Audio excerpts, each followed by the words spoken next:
성경 봉독하겠습니다. 그러나 너희 생각에는 어떠하냐? 어떤 사람에게 두 아들이 있는데 맏아들에게 가서 이르되 예 오늘 포도원에 가서 일하라 하니 대답하여 이르되 아버지 가겠나이다 하더니 가지 아니하고 둘째 아들에게 가서 또 그와 같이 말하니 대답하여 이르되 실소이다 하였다가 그 후에 누이치고 갔으니 그들 중에 누가 아버지의 뜻대로 하였느냐? 이르되 둘째 아들이니이다. 예수께서 그들에게 이르시되 내가 진실로 너에게 이르노니 세리들과 청년들이 너희보다 먼저 하나님의 나라에 들어가리라. 요한이 의의 도로 너희에게 왔거늘 너희는 그를 믿지 아니하였으되 세리와 청년은 믿었으며 너희는 이것을 보고도 끝내 누우쳐 믿지 아니하였도다. 아멘. 마태복음 강의 124회차입니다. 오늘은 마태복음 21장 28절부터 32절의 말씀을 가지고 설득이라는 제목으로 함께 나누기를 원합니다. 부제목은 너희 생각에는 어떠하냐입니다. 2016년에 발행된 협상의 전략이라는 책이 있습니다. 인사청문회 때 아주 논란이 됐던 김현철 현 통일부 장관의 책인데요. 그 양반 인제대 통일학부 교수로 계셨을 때 쓰셨던 책입니다. 무려 700페이지가 넘는 그런 책인데 아직 제가 다 읽어보지는 못했습니다. 이 책의 머리말은 이렇게 시작합니다. 이제는 협상의 시대이다. 이제는 협상의 시대이다. 정치인이나 외교인이나 심지어 기업가들에게도 협상이 필요한 시대입니다. 예. 어쩌면 협상의 시대를 살아가고 있는 우리 모두에겐 이 협상이라는 그 실력이 필요할지도 모르겠습니다. 타임지는 2017년 5월 표지 모델에 문재인 대통령을 실었고요. 영어로 그 타이틀을 뭐라고 했냐면 The Negotiator라고 얘기했죠. 협상가라고 이렇게 실어놨습니다. 협상이란 단어를 사전에서 찾아보면 이런 뜻을 갖고 있습니다. 입장이 서로 다른 양자 또는 다자가 무엇을 타결하기 위해 협의함.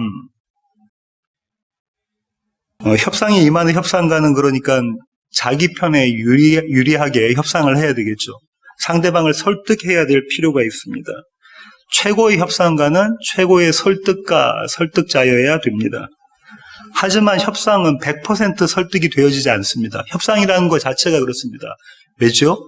왜 그러냐면 협상은 타결을 전제로 하기 때문에 내가 이걸 원하면 상대방의 무엇을 들어줘야 되잖아요. 그게 협상이고 거래이고 딜이지 않습니까? 그래서 협상은 100% 설득이 되지 않습니다. 오늘 설교는 이 설득과 관련된 건데요. 100% 설득을 하신 분, 협상 없이 100% 설득을 하신 분, 예수님에 대한 이야기를 오늘 하려고 합니다. 오늘 비유가 나와 있던 이 비유부터 시작해서 앞으로 그러니까 오늘 걸 포함해서 3번의 비유가 있고요. 이 비유는 어떻게 시작했냐면 사내들인 공의회 회원들과 예수님과의 논쟁 끝에 이 비유가 나왔습니다. 어떤 논쟁이냐면 어떤 권위로 성전에서 가르치시고 성전을 청결하게 하셨느냐, 성전을 정화하셨느냐라고 사내들인 공의회 회원들이 이스라엘의 지도자들이 예수님께 물어보자 예수님이 뭐라고 되물으셨죠? 침례 요한의 권위가 어디로부터 왔느냐, 하늘로부터 왔느냐, 아니면 사람에게로부터 왔느냐를 오히려 되질문하시면서 그들이 대답을 못하죠. 그러면서 이어지는 그 3가지 비유를 들어주시는데 그 중에 첫 번째 비유가 오늘의 비유입니다. 이 비유는 마태복음에만 기록되어져 있고요. 다른 공간복음서에서는 기록되어지지 않고 있습니다. 비유의 시작과 마지막에 예수님은 질문을 던지십니다. 그래서 독자들로 하여금 이 비유, 예수님의 말씀에 집중하게끔 만드시죠. 마이클 그린이라는 신학자는 이렇게 이야기하고 있는데요. 앞에 본문에 아까 좀 전에 말씀드렸던 그 논쟁, 예수님께서 성전을 정화시키고 성전에서 가르치시는 이 권위가 어디로부터 왔느냐 이 논쟁이 있었잖아요. 이 논쟁을 통해서 이스라엘의 지도자들의 정직성이 없다는 것, 결여된 정직성이 폭로됐습니다. 그들은 솔직히 이야기는 못하죠. 왜 그렇죠? 하늘로부터 침례요한의 권위가 온 것이다 그러면 왜 그 침례요한을 안 믿으니? 다른 말로는 왜 예수님을 안 믿었니? 왜요? 침례 요한이 자기 손끝에서 예수님이 메시아라고 증거를 했기 때문에. 왜 너희들이 나를 안 믿느냐라는 것이가 될 거고, 사람에게로부터 침례 요한의 권위가 왔다라고 이야기하면 어떻게 되죠? 모든 이스라엘 사람들이, 유대 사람들이, 유월절에 모였던 그 사람들이 침례 요한을 선지자로 여기고 있으니까 하나님을 모독하는 것이라고 해서 돌로 쳐서 사내들이 공의회 회원들을 죽일 수가 있었죠. 이러지도 못하고 저러지도 못하는 딜레마에 빠져 있을 때 이들은 뭐라고 이야기했죠? 우리가 알지 못합니다. 정직하지 못한 대답을 했던 거죠. 그런데요, 지금 오늘 이 본문에 나와 있는 이 비유에서는 이들의 행동이 결여된 것을 예수님께서 고발하신다고 이 신학자는 이야기하고 있습니다. 그러면서 이 신학자가 덧붙이는 게 뭐냐면요, 이런 겁니다. 이 본문은 이스라엘이, 그리고 이스라엘의 지도자들이 예수님께로 돌이키게 하려고 하는 그런 의도를 가지고 있는 본문이다라고 이야기하고 있습니다. 이 놀라운 지적인데요. 그 이유에 대해서 지금부터 살펴보도록 하겠습니다. 오늘 본문은 아주 신학적으로 논쟁이 있는 본문입니다. 왜 그러냐면 번역상에 문제가 있습니다. 오늘 우리가 읽었던 한글 개역 개정과 영어본 중에서 NASB만 이렇게 해석하고요. NIV, 새번역 성경, 공동번역, 나머지 모든 영어 성경은 이렇게 번역하고 있지 않습니다. 어떻게 번역하고 있냐면 이렇게 번역하고 있는데요. 마다들이 싫다고 하고 후에 뉘우쳐서 포도원에 갔다고 해요. 오늘 우리 본문은 어떻게 돼 있죠? 우리 본문은 어떻게 돼 있습니까? 거꾸로 되어져 있죠. 우리 본문에는 어떻게 하죠? 마다들이 얘하고는 포도원 농장에 안 갔다고 되어져 있습니다. 그죠? 그런데 대부분의 영어 성경과 새번역 성경과 공동번역이라든지 쉬운 성경 모든 그 번역본에서는 반대로 되어 있어요. 마다들과 둘째 아들의 역할이 반대로 되어져 있습니다. 그런 이유는요, 어떤 사본에서는 이렇게 써 있고 어떤 사본에서는 반대로 써 있기 때문에 그렇습니다. 그런데 저는 어떤 본문을 받아들이냐면 오늘 개역개정에 있는 본문을 받아들입니다.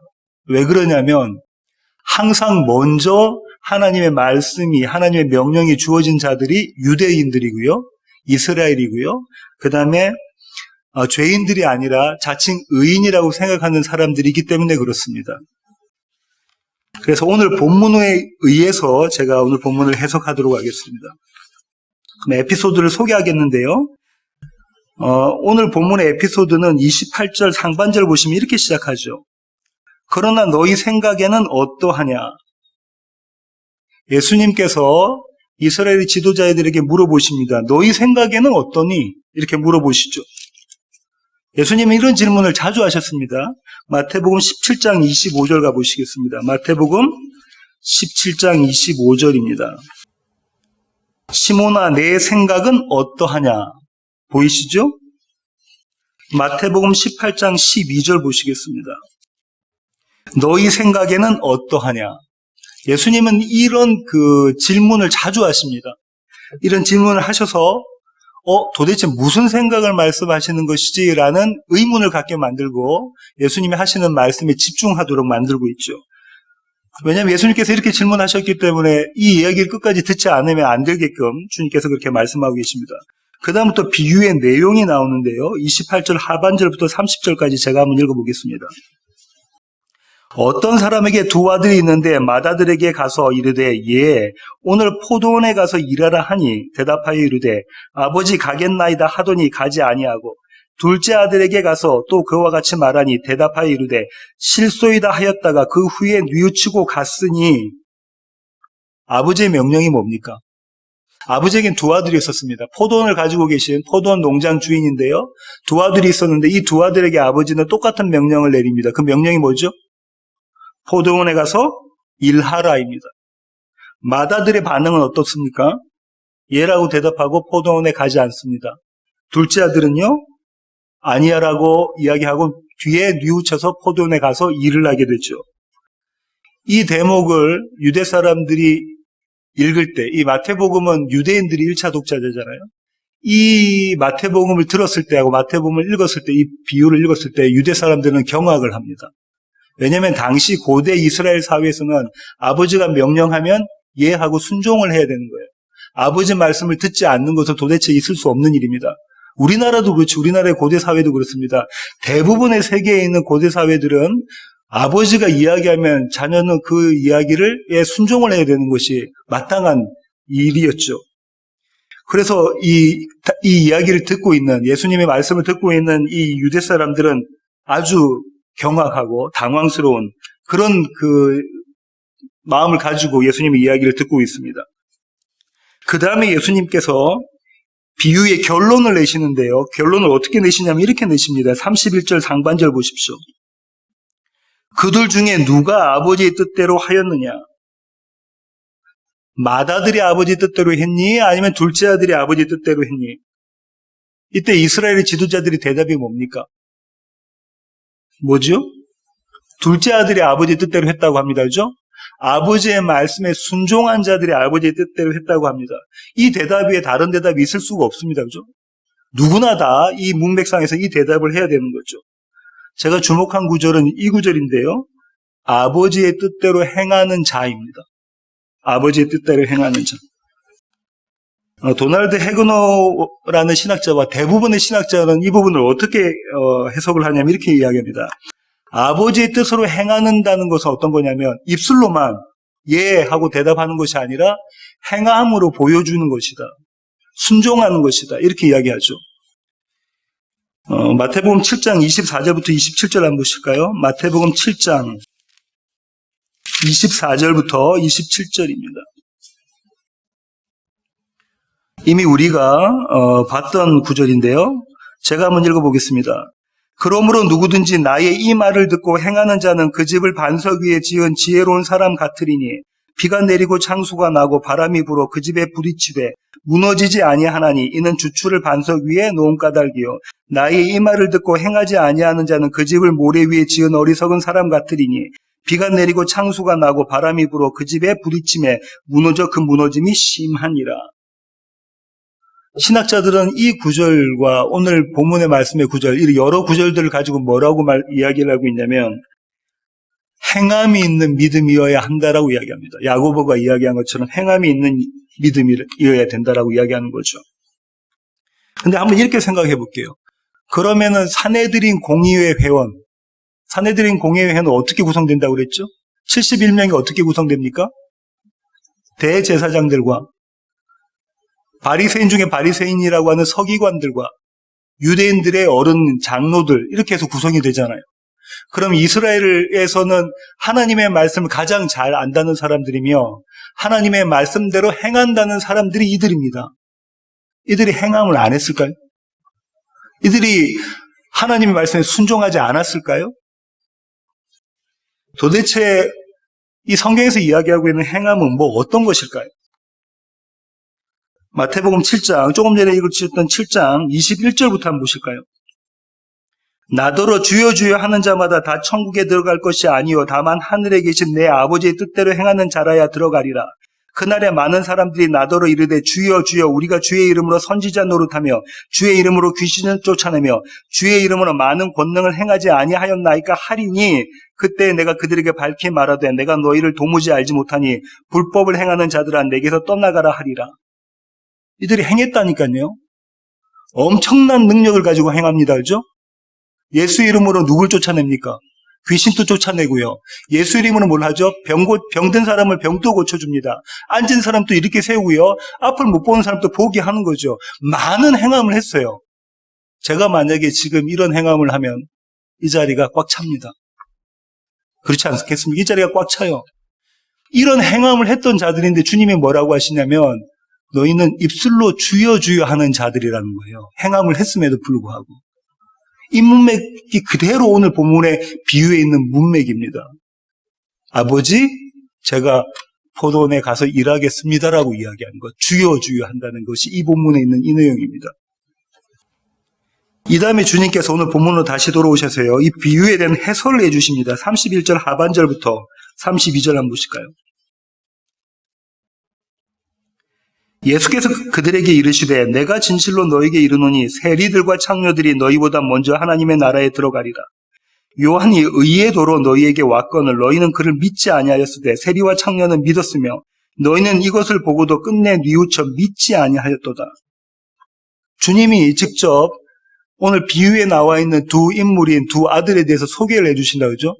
첫째 아들 맏아들이 누구라고 하십니까? 누구라고 하시죠? 산헤드린 공의회 회원들, 이스라엘의 지도자라고 하시고요. 둘째 아들은 누구라고 하시죠?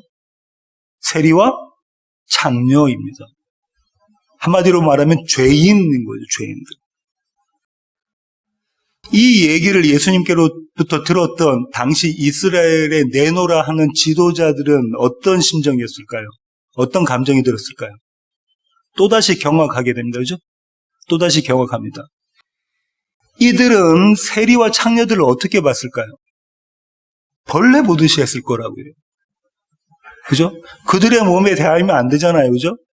벌레 보듯이 하는 그런, 자기들은 이렇게 놓고 그 사람들은 저 밑에 발끝에도 보이지 않을 정도로 되는 사람들인데 그들은 천국 가고 너희는 천국 못 간다라고 주님께서 말씀하고 계시는 겁니다. 가장 성경을 많이 알고 있고 가장 많이 성경대로 행하고 있는 그들에게 너희들은 천국 못 가라고 주님께서 말씀하고 계신 겁니다. 하나님 나라의 택한 백성들이라고 자부하고 있는 그들에게 너희는 천국 못 가, 너희에게는 천국행 티켓이 없어, 이렇게 말씀하고 계시는 거라.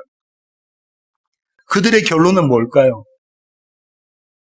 예수를 죽이자입니다. 예수를 죽이자. 예수를 죽이자가 그들의 결론입니다. 그런데 이 예수를 죽이자의 그들의 결론이 그들의 입장에서 보면 옳은 길인가요? 아니면 잘못된, 그릇된 길인가요? 옳은 길입니다. 그들은 하나님의 말씀에 순종했다고 하면서 예수를 죽이자고 하는 겁니다. 요한복음 5장 16절부터 18절 보시겠습니다. 요한복음 5장 16절부터 18절입니다.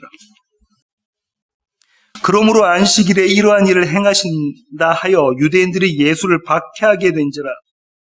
예수님께서 안식일에 병자를 고쳐주셨습니다.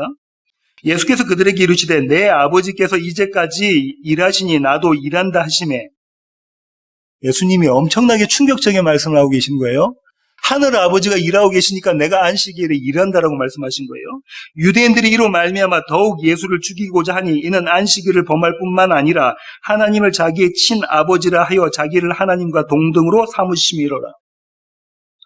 어떤 죄 때문에 예수님을 죽이려고 합니까? 이스라엘 사람들이 신성모독죄, 하나님과 본인이 동등하다, 내가 하나님이야 라고 했기 때문에 죽인다는 거죠. 예수님께서 십자가에 왜 매달려 죽으시죠? 신성모독죄로 달려 죽으신 거란 말이죠. 한 군데 더 보겠습니다. 사도행전 8장 1절입니다. 사도행전 8장 1절입니다. 바울입니다. 사울은 그가 죽임당함을 마땅히 여기더라. 누가 죽었습니까?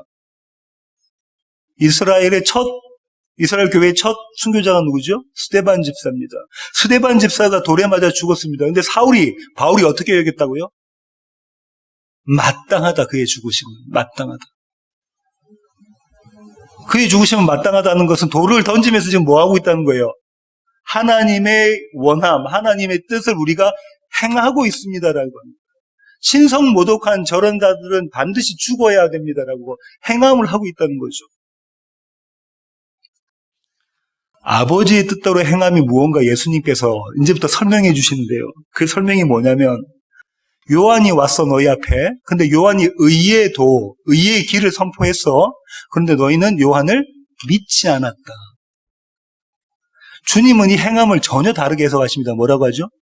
요한을 믿지 않은 것이 너희가 행하지 않은 것이야 라고 이야기하고 계시고, 요한을 믿지 않았다는 것은 누구를 믿지 않은 거라고요? 예수님을 믿지 않은 것이다라는 거죠. 하나님의 말씀에 뭐라고 되어 있습니까?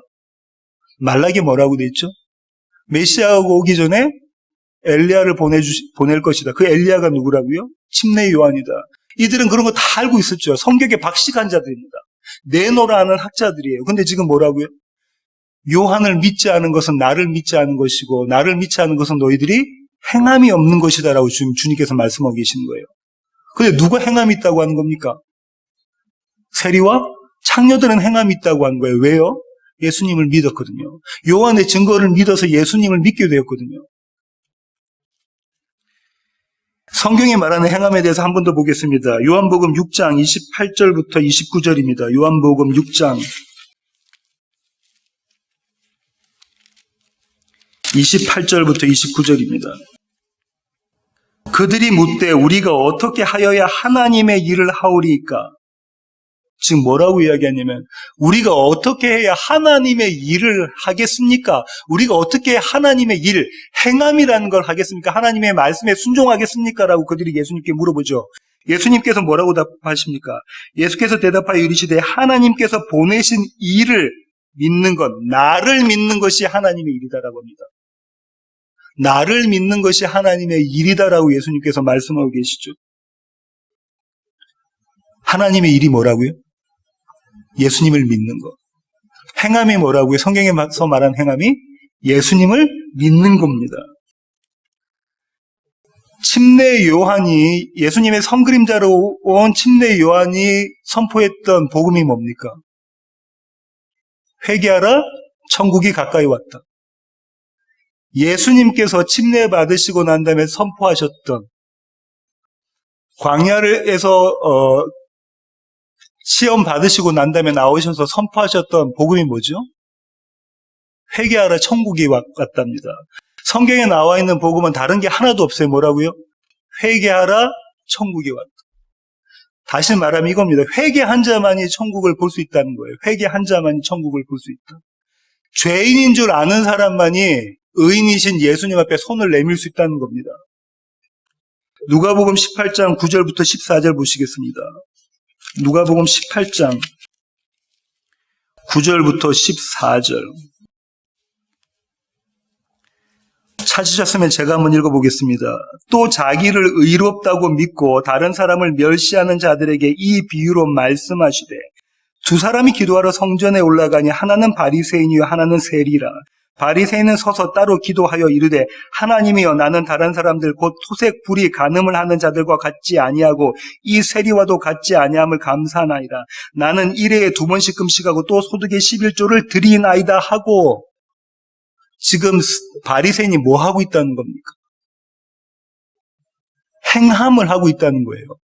그것도 엄청나게 열심을 하고 있다는 거예요. 이 사람들이요, 위선적으로 이런 일을 하는 게 아닙니다. 엄청나게 열심으로, 대단한 열심을 가지고 이 행함을 하고 있는 거예요. 근데 그에게 뭐 어떤 마음이 있냐면 이런 마음이 있죠. 자기의 죄인된 마음이 없어요. 자기가 의인이에요. 다른 사람은 어떻게 보입니까? 죄인으로 보이는 겁니다. 내가 의인이니까 다른 사람은 죄인으로 보이는 거예요. 내가 잘하고 있으니까 다른 사람은 잘못된 겁니다. 내가 잘났으니까 다른 사람은 못난 거예요. 반대의 사람을 한번 볼까요? 세리는 멀리 서서 감히 눈을 들어 하늘을 쳐다보지도 못하고 다만 가슴을 치며 이르되 하나님이여 불쌍히 여기소서 나는 죄인이로소이다 하였느니라. 세리가 어떻게 했다고 하죠? 가슴을 치면서 이야기했다고 하죠. 하나님께 고백했다고 합니다. 뭐라고요? 나는 죄인입니다. 나를 불쌍히 여기소서. 나는 은혜가 필요합니다. 하나님의 구원이 내게 있어야 합니다. 세리는 그렇게 이야기했어요. 그런데 주님이 이 두 사람에 대해서 심판을 하십니다. 내가 너에게 이르노니 이에 저 바리새인이 아니고 이 사람이 의롭다 하심을 받고 그의 집으로 내려갔느니라. 뭐라고요? 바리새인이 아니라 이 세리가 의인이다라고 주님께서 말씀하셨다는 거예요. 마태복음의 주제가 뭐라고 했습니까? 하나님 나라, 천국에 들어가는 것. 그 부분의 백성이 천국행 티켓을 따는 것. 무엇으로? 서기관과 바리새인의 의가 아니라 더 나은 의로 그 티켓을 따는 것이라고 했죠. 그 더 나은 의를 주님께서 여기서 말씀해 주고 계시네요. 더 나은 의가 뭡니까? 내가 죄인입니다. 내가 죄인입니다라고 고백하는 겁니다. 혹자는 이렇게들 이야기하죠. 나는 죄인입니다. 고백 구원받을 때 한번 했으니까 이제부터는 나는 성도로서의 삶을 살아야지. 아니요, 천만의 말씀입니다. 성도에서 삶은 어떻게 살아나는 거냐면 나는 죄인입니다를 날마다 고백하는 자가 내가 아니라 나의 능력과 나의 지혜와 나의 열심이 아니라 예수의 능력과 예수의 지혜와 예수의 열심으로 살아가는 거죠. 그게 성도의 삶인 겁니다. 더 나은 의를 가진 자가 어떤 자냐면 나의 죄인됨을 인정하는 자가 더 나은 의를 가진 자입니다. 이렇게 오늘 에피소드가 끝이 납니다. 오늘 예수님께서 비유해 주신 이 첫 번째 비유가 끝이 나는데요. 이 비유의 목적이 뭘까요? 왜 예수님은 이런 비유를 하셨을까요? 다른 비유에서 한번 그 목적을 찾아보려고 하는데요. 누가복음 15장 11절로 가시겠습니다. 누가복음 15장 11절입니다. 여기서도 세 가지 비유가 나온다, 그죠? 잃어버린 양의 비유, 또 잃어버린 드라크마의 비유, 또 잃어버린 아들의 비유, 세 가지 비유가 나온다. 똑같은 목적으로 쓰여졌고요. 똑같은 내용, 주제를 담고 있는 거죠. 11절 보십시오. 또 이르시되 어떤 사람에게 두 아들이 있는데, 오늘 마태복음의 본문과 똑같이 시작합니다. 그죠? 또 어떤 사람에게 두 아들이 있는데, 이렇게 시작하죠. 여기서는 이 비유의 내용을 잘 아시니까 제가 바로 말씀드릴게요. 포도원에, 오늘 마태복음의 비유에서는 이렇게 이야기했잖아요. 포도원에 가서 일해라 라고 아버지가 이야기하니까 첫째 아들은 뭐라고요? 얘 갈게요 해놓고 안 갔고요. 둘째 아들은 아니요 나 싫습니다 해놓고는 가서 뉘우치고 갔다고 이야기하잖아요. 근데 여기서는 그냥 싫습니다가 정도가 아니고 둘째 아들이 뭐라고 이야기하고 있습니까? 아버지 재산 나한테 주세요. 지난번에도 말씀드렸다시피 당시의 고대 이스라엘 사회에서는 살아계신 아버지 보고 유산 달라고 하는 것은 빨리 아버지 죽으세요 하는 말씀. 나는 아버지가 살아있다고 생각하지 않습니다. 죽었다고 생각할 테니까 내 목 주세요라는 거예요.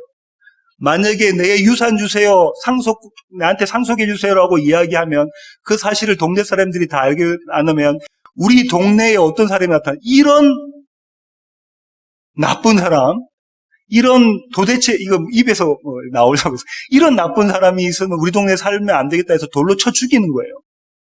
지난번에 제가 모세율법에서 보여드렸죠. 그런 사람인 거예요. 그냥 포도농장에 안 가겠습니다라는 정도 싫습니다. 그 정도가 아닌 거예요. 아버지 빨리 죽으세요 하는 사람이라니까요. 이런 둘째 아들을 아버지 곁에서 열심히 일했던 맏아들이 둘째 아들을 이해할 수 있겠습니까?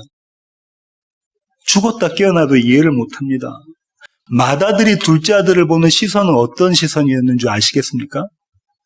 어떤 시선이었냐면 지금 사내들인 공의회 회원들, 대제사장들과 바리새인 중에 바리새인인 서기관들과 유대인의 장로들이 누구를 보는, 세리와 창녀들을 보는 시선입니다. 누가요? 맏아들이 둘째 아들을 보는 시선이 그렇다는 거예요. 저런 죄인, 저런 천국에 들어가지 못할 놈들, 나와는 가까이 해서는 안 되는 저런 놈. 이 비유의 절정은요, 앞선 두 비유가 있었잖아요. 아까 말씀드렸던 잃어버린 양과 잃어버린 드라크마 비유 있었잖아요. 그 다음에 이 잃어버린 아들까지 이 비유의 절정은 31절부터 32절인데요. 그걸 보기 전에 25절부터 30절을 먼저 보시겠습니다. 누가복음 15장 25절부터 30절입니다. 맏아들은 밭에 있다가 돌아와 집에 가까이 왔을 때에 풍악과 춤추는 소리를 듣고 한 종을 불러 이 무슨 일인가 물은데 대답하되 당신의 동생이 돌아왔음에 당신이 아버지가 건강한 그를 다시 맞아들이게 됨으로 인하여 살진 송아지를 잡았나이다 하니 그가 노하여 들어가고자 하지 아니하거늘 아버지가 나와서 권한대 아버지께 대답하여 이르되 내가 여러 해 아버지를 섬겨 명을 어김이 없거늘 내게는 염소 새끼라도 주어 나와 내 벗으로 즐기게 하신 일이 없더니 아버지의 살림을 창녀들과 함께 삼켜버린 이 아들이 돌아오매 이를 위하여 살진 송아지를 잡으셨나이다. 뭘 느끼십니까 지금? 맏아들에게부터 뭘 느끼셔요? 분노가 느껴지죠? 엄청난 분노가 느껴집니다. 그런데 이 분노는 이유 있는 분노 아닙니까? 저 불효막심한 자, 집을 나가서 아버지의 재산을 다 탕진한 저 여자가 돌아왔는데 아버지는 잔치를 베풀어 주셨어요. 나는 지금까지 아버지 곁에서 이 포도 농사를 지면서 아버지 곁에서 열심히 일했는데 뭐라고 이야기하죠? 내가 여러 해 아버지를 섬겨 명을 어김이 없거늘 단 한 번도 아버지의 명을 어기지 않고 열심히 일했는데 나에게는 한 번도 잔치를 베풀어 주신 적이 없습니다, 아버지. 이유 있는 분노입니다. 이유 있는 분노입니다. 이런 분노를 누가 했냐면요, 예수님을 찾아온 부자 청년이 합니다. 주님, 제가 어려서부터 단 하나의 율법도 어기지 않고 다 지켰습니다. 그런 제게 무엇이 부족합니까? 제가 천국 가려면. 부자 청년이 예수님께 찾아와서 이 얘기로 물어봤죠. 이 얘기 듣고 있던 베드로와 그의 제자들, 그의 친구, 동료들이, 예수님의 제자들이 뭐라고 예수님께 이야기하죠? 내가 주를 위해서 모든 것 다 버리고 주를 따라 싸운데 주님 저에게 뭐 주시겠습니까? 욥은 뭐라고 하신 줄 압니까? 당대의 최고의 의인이라는 욥은 이렇게 이야기합니다. 욥기 12장 1절부터 4절입니다. 욥기 12장 1절부터 4절. 욥기 12장 1절부터 4절입니다. 찾으셨으면 제가 읽어보겠습니다. 욥이 대답하여 이르되 너희만 참으로 백성이로구나. 너희가 죽으면 지혜도 죽겠구나. 나도 너희같이 생각이 있어 너희만 못하지 아니하니 그 같은 일을 누가 알지 못하겠느냐. 하나님께 불러 아뢰어 들으심을 입은 내가 이웃에게 웃음거리가 되었으니 의롭고 온전한 자가 조롱거리가 되었구나. 욥이 자칭 뭐라고 이야기합니까? 의롭고 온전한 자. 하나님이 의롭고 온전한 자로 봐주시는 게 아니라 본인이 자칭 뭐라고 하죠?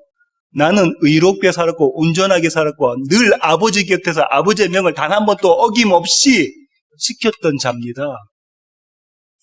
대단한 분노를 가지고 지금 자기 친구들을 보면서 하나님께 지금 이야기하고 있는 거예요, 욥이. 이 앞에도 뭐라고 욥이 이야기하죠? 내가 태어나지 않았으면 좋겠습니다.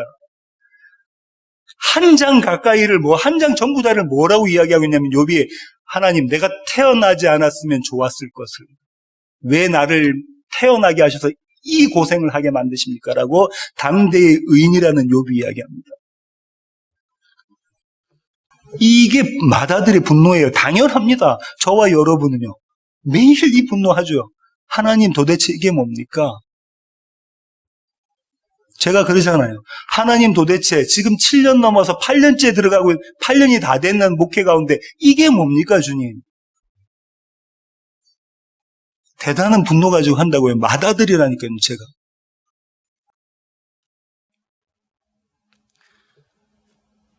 이 비유에 누가복음에 다시 가셨어요. 누가복음 15장의 이 비유의 핵심은 어디 있냐면요. 절정은요. 31절부터 32절입니다. 31절부터 32절을 보시기 전에 28절 한번 보세요. 그가 노하여 들어가고자 하지 아니하거늘 아버지가 나와서 권한데 아버지가 뭐 하셨다는 겁니까? 설득하신 거예요. 아버지가 뭐 하신다고요? 맏아들을 설득하십니다. 내가 너한테 권한다. 그러시면서 31절 32절 이렇게 말씀하시죠. 아버지가 이르되 예 너는 항상 나와 함께 있으니 내 것이 다 내 것이로되 이 내 동생은 죽었다가 살아났으면 내가 잃었다가 얻었기로 우리가 즐거워하고 기뻐하는 것이 마땅하다 하니라. 아버지의 설득이. 아버지는 지금 누구를 설득하고 있는 겁니까? 맏아들을 설득하고 있다니까요. 근데 맏아들이 누구라고 하냐면요. 15장 1절 2절 가보실까요? 15장 1절 2절 3절. 모든 세리와 죄인들이 말씀을 들으러 가까이 나아오니 바리새인과 서기관들이 수군거려 이르되 이 사람이 죄인을 영접하고 음식을 같이 먹는다 하더라. 예수께서 그들에게 이 비유로 이르시되 하면서 세 개의 비유가 나온 거예요. 근데 지금 비유의 목적이 뭐라고 지금 누가가 이야기하고 있냐면 아버지가 맏아들을 설득하는 겁니다. 설득하는 거라고. 어떤 방법으로 설득했냐면 이런 거죠. 예, 너는 몸은 나와 같이 있지만 네 마음은 내 재산에 있구나. 네가 열심히 나의 명령을 지켜가면서 매일매일 포도원에서 열심히 일했다고 하지만 네 마음은 나에게 있는 게 아니라 아버지 나에게 있는 게 아니라 내 재산에 있었구나. 네 마음이 네가 그렇게도 못마땅해야 하는 네 동생의 마음과 전혀 다르지 않구나. 아버지 재산 주세요 하는 그 동생의 마음과 전혀 다르지 않구나. 지금 아버지가 이 맏아들에게 그 얘기하고 있습니다. 너 그 사실을 알고 있니? 오늘 마태복음의 본문에서 비유해보면 이런 거죠. 너는 아버지 제가 포도원에 가서 열심히 일할게요 라고 말하고는 가지 않았다. 너는 열심히 일했다고 하지만 너는 말만 하고 입술로만 고백하고 가지 않은 것이야. 이렇게 지금 아버지가 아들에게 이야기하고 있는 거죠. 아버지는 맏아들에게 물으십니다. 네 생각에는 어떠하니? 이렇게요, 고발당한 자신의 모습이 맏아들인데요, 둘째 아들과 전혀 다름없구나. 내가 둘째 아들보다 더 하구나. 죄인 중에 내가 죄인이구나를 깨달은 자는 이 비유에 어떤 장면이 떠오르냐면 이 장면이 떠오를 겁니다. 다시 누가복음 15장 20절 하반절 보실까요? 이에 일어나서 아버지께로 돌아가니라. 아직도 거리가 먼데 아버지가 그를 보고 측은히 여겨 달려가 목을 안고 입을 맞추니, 저 동네 어귀에서 둘째 아들이 오고 있습니다. 돌아온 탕자죠. 돌아오고 있어요. 아버지가 먼저 안 가면 그 동네에 들어오면은 동네 사람들이 이 아들을 돌로 던져서 쳐 죽이게 되어져 있어요. 그걸 막기 위해서 누가 갑니까? 아버지가 뛰어갑니다.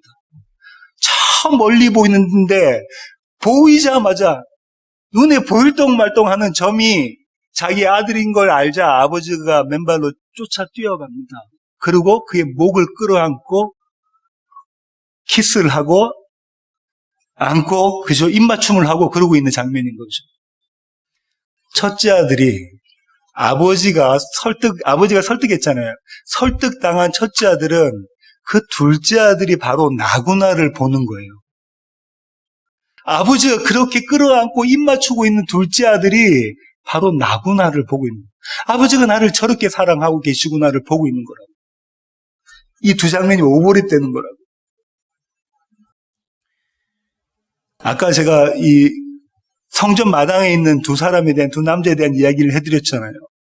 성전 마당 예수님께서 두 사람이 서 있었다는데 한 명은 누구라고요? 바리새인, 또 한 명은 세리. 바리새인은 자기의 행함을 이야기하고 있고 세리는 내가 죄인입니다라고 얘기하고, 바리새인은 나는 의인입니다. 서기관과 바리새인의 의를 주장하고 그걸로 천국 가려고 하고, 세리는요, 내가 죄인입니다. 더 나은 의가 필요합니다. 예수 그리스도가 내게 필요합니다라고 이야기하고 있다는 거죠. 이 두 사람이 한 사람이에요. 교회 안에서는 이 두 사람이 한 사람입니다. 둘째 사람은요, 세리는 어떤 사람이냐면요, 내가 누군 줄 아는 사람인 겁니까? 바리새인이었구나를 아는 사람이 세리인 거예요. 내가 바리새인이구나, 내가 나의 의를 위해 살았구나, 내가 내 의로 신앙생활을 했구나, 내가 나의 열심과 나의 지혜와 나의 능력으로 신앙생활을 했구나를 아는 사람이 세리인 거예요.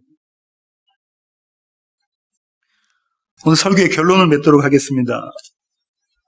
아버지로부터 설득당한 한 사내의 이야기를 하고 싶은데요. 주님은 그 사람과 협상을 하지 않습니다. 일방적으로 설득하세요. 협상을 하나도 하지 않고 일방적으로 설득하십니다. 협상을 한다는 건 어떤 의미입니까? 내가 네 것도 받아줄게라는 거예요. 아니, 너의 의, 서기관과 바리새인의 의는 내가 받아주지 않아. 오직 나의 의로 내가 너를 설득할게. 사도행전 9장 1절부터 9절로 가시겠습니다. 사도행전 9장 1절부터 9절입니다.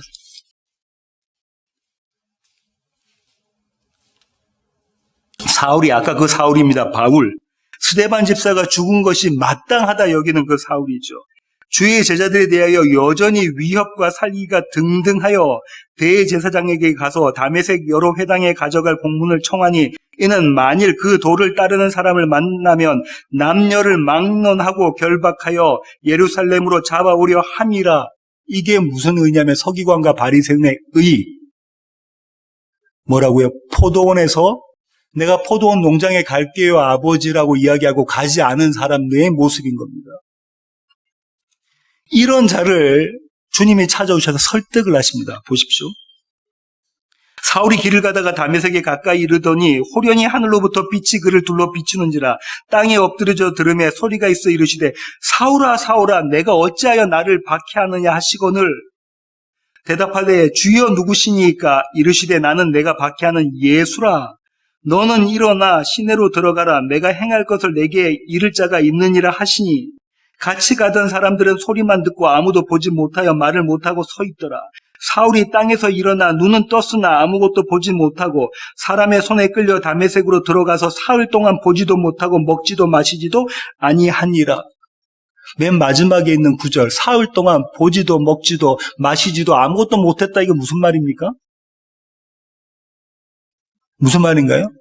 사울은 사망한 자야, 죽은 가운데 있는 자야 라는 이야기인 거잖아요. 네가 살았다고 하지만 너는 죽은 자야 라는 걸 보여주고 계신 거잖아요. 뭘 보게 하는 것입니까? 네가 죄인이잖아. 네가 맏아들이잖아. 아버지가 빨리 죽기를 원하는 네가 그 맏아들이잖아.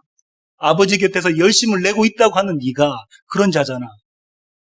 그 장면을 보여주시는 것이 예수님의 설득이고 하나님의 설득입니다. 태양아, 네가 죄인이잖아.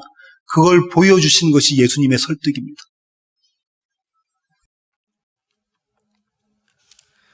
그렇게 해서 이자가 설득당하잖아요. 이제 하나님의 전능으로 설득당하고 나면 하나님께서 이자를 구원해 내십니다. 그죠? 그 사망으로부터 구원해 내신다고요. 그 무덤으로부터 건져내십니다. 빈 무덤을 경험하게 하시잖아요. 17절, 사도행전 9장 17절부터 19절 상반절. 아나니아가 떠나 그 집에 들어가서 그에게 안수하여 이르되 형제 사울아 주 곧 내가 오는 길에서 나타나셨던 예수께서 나를 보내어 너로 다시 보게 하시고 성령으로 충만하게 하신다 하니 즉시 살의 눈에서 비늘 같은 것이 벗어져 다시 보게 된지라. 일어나 침례를 받고 음식을 먹음에 강건하여지니라. 이게 살아나는 겁니다. 이게 부활이죠. 이게 빈 무덤입니다. 지난 날과는 전혀 다른 모습입니다. 어제와는 다른 오늘의 모습이죠. 이렇게 구원받은 자가 설득당한 결과로 일하는 행함을 한번 보실게요.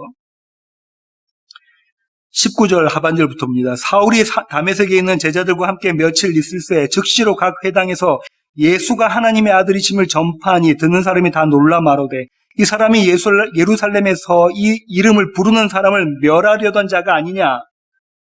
여기 온 것도 그들을 결박하여 대제사장들에게 끌어가고자 함이 아니냐 하더라. 사울은 힘을 더 얻어 예수를 그리스도라 증언하여 다메섹에 사는 유대인들을 당혹하게 하니라. 어떤 장면에서 어떤 장면으로 지금 바뀐 거냐면요. 맏아들에서 둘째 아들로 바뀐 장면입니다. 그죠?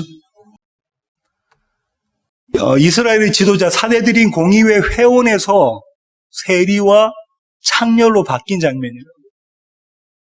의인 중에 나는 의인입니다라고 살기 등등해서 내가 하는 일이 옳습니다라고 나의 의로 나는 하나님의 백성 이스라엘 참 이스라엘이 되겠습니다라고 했던 이 자가 예수 말고는 없습니다. 오직 예수만이 나의 의입니다라고 고백하는 자로 바뀐 장면이라고. 오늘 주님께서요. 너희 생각에는 어떠니? 네 생각은 어떠니? 네 모습을 볼 때 네 생각은 어떠니? 이런 질문을 받은 맏아들은 어떤 고백을 하게 되냐면 이런 고백을 합니다. 바울은 이렇게 이야기합니다. 디모데전서 1장 13절부터 16절입니다. 디모데전서 1장 13절부터 16절입니다. 내가 전에는 비방자요 박해자요 폭행자였으나 도리어 긍휼을 입은 것은 내가 믿지 아니할 때에 알지 못하고 행하였습니다. 우리 주의 은혜가 그리스도 예수 안에 있는 믿음과 사랑과 함께 넘치도록 풍성하였도다. 믿보다 모든 사람이 받을 만한 이 말이요 그리스도 예수께서 죄인을 구원하시려고 세상에 임하셨다 하였도다. 바울이 자기를 어떻게 인식하는가 보세요. 죄인 중에 내가 괴순이라. 그러나 내가 긍휼을 입은 까닭은 예수 그리스도께서 이런 죄인 중에 괴수있는 나를 내게 먼저 일체 오래 참으심을 보이사 후에 주를 믿어 영생 얻는 자들에게 본이 되게 하려 하심이라. 바울이 지금 뭐라고 말하냐면 모든 성도라면 참 이스라엘이라면 참 교회라면 성경책 끼고 교회 왔다 갔다 하는 사람이 아닌 참 예수님의 제자라면, 예수님의 신부라면 어떻게 된다고요? 바울처럼 똑같은 모습이 나타날 것이다라는 거예요. 그의 삶에서 뭐라고요? 나는 죄인 중에 괴수다. 내가 죄인 중에 괴수입니다. 서기관과 바리새인의 의를 주장했던 사람이 더 나은 의를 주장하는 이 고백이 뭐냐고요? 내가 죄인 중에 괴수입니다. 그때만이 회개하라 천국이 가까이 왔다가 복음이 됩니다. 그렇지 않습니까? 내가 의인인 자는 보험 들듯이 보험 들듯이 교회를 다니게 되는 거죠. 다 필요하고 있고 한 가지 더 있으면 돼. 하지만요, 나에게 가능한 게 하나도 없는 100% 나는 불가능한 자, 나는 죄인 중에 괴수라는 자는 더 나은 의가 필요한 거예요.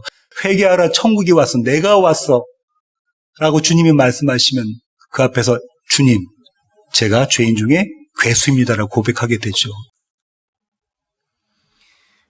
이 고백이 저와 여러분의 매일의 고백 되기를 원합니다. 기도하시겠습니다. 주님, 그렇습니다. 하나님, 우리는 성경을 읽으면서 서기관과 바리새인 등과 대제사장들과 유대인의 장로들의 모습을 보고 혀를 찹니다.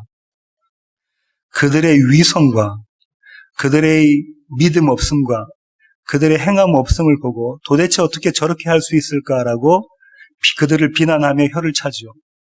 하지만 오늘 말씀을 통해 주님께서 저에게 깨우치십니다. 바로 그 자들이 저희입니다. 우리가 그 모습을 보게 하시고 그래서 우리가 정말로 회개해야 할 것이 있는 자들, 죄인 중에 괴수라는 사실을 깨닫게 하시니 주님 감사합니다.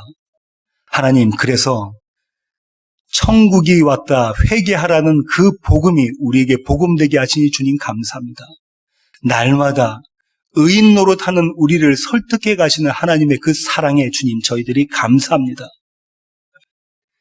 주님의 이 설득하심으로, 주님의 이 사랑으로, 주님의 이 은혜로 살아가는 세워지는 교회의 모든 지체들 되게 하여 주시옵소서. 이제는 우리 주 예수 그리스도의 놀라우신 구원의 은혜와 하늘 아버지의 크고 극진하신 사랑과 우리 안에 내주하셔서 날마다 우리를 설득해 가시는 성령님의 충만하심이 이제 주님 앞에 머리 숙이는 세워지는 교회의 모든 지체들 머리 위에 이제로부터 영원토록 함께 하시기를 예수 그리스도의 귀하신 이름으로 간절히 축원하옵나이다. 아멘.